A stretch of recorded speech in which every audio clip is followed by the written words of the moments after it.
Ein Nachrichtenformat im Dialekt, und zwar genauso, wie man sich das vorstellt, seriös, faktisch, das hat es in Österreich noch nie gegeben. Zeit wird's, das einer probiert. Guten Morgen bei der Zeit im Bild und das sind die Themen, über die Österreich heute redet. Die Goldensteiner Nonnen pfeifen auf einen Knebelvertrag. Die vermisste Grazer Influencerin ist tot im Wald gefunden worden und die Gespräche über einen US-Friedensplan für die Ukraine waren produktiv fast. Die rebellischen Nonnen von Goldenstein haben eine vom Propst vorgelegte Vereinbarung abgelehnt. Die 3 Schwestern dürfen im Kloster bleiben, wenn sie die Klausur wieder respektieren und Social-Media-Aktivitäten einstellen. Was in die sozialen Medien transportiert wird, ist nicht wirklich die Realität eines Ordenslebens, sagt die Obrigkeit. Auf Instagram haben die mittlerweile weltweit bekannten Nonnen fast 170.000 Follower.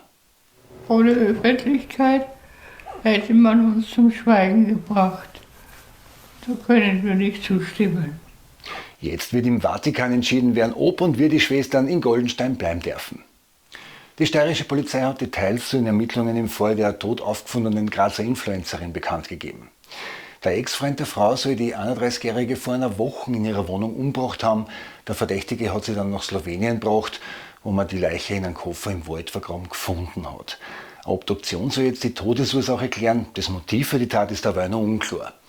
Der Mord war bereits der 15. Femizid heuer in Österreich. Anonyme Beratung und Hilfe gibt es rund um die Uhr bei Rat auf Draht, bei der Frauenhelpline gegen Gewalt und beim Männernotruf. Vertreter der USA und der Ukraine haben gestern in Florida Gespräche über einen Friedensplan geführt.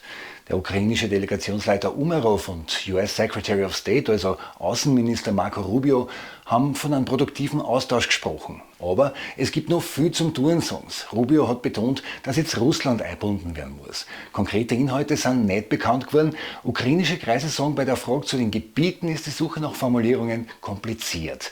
Präsident Trump spricht jedenfalls schon von einer guten Chance auf einen Deal. Der aktuelle Korruptionsfall in der Ukraine ist aber nicht gerade hilfreich, sagt er.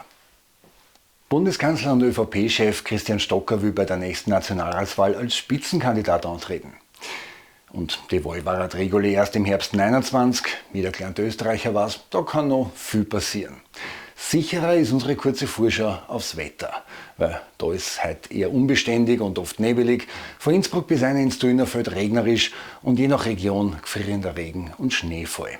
Die Sonne scheint am ehesten am Alpenhauptkamm und im Südosten 0 bis 9 Grad und oben in 2000 Metern -3 bis 0 Grad. Ich sage danke fürs Zuschauen und bin dann morgen wieder für Sie da.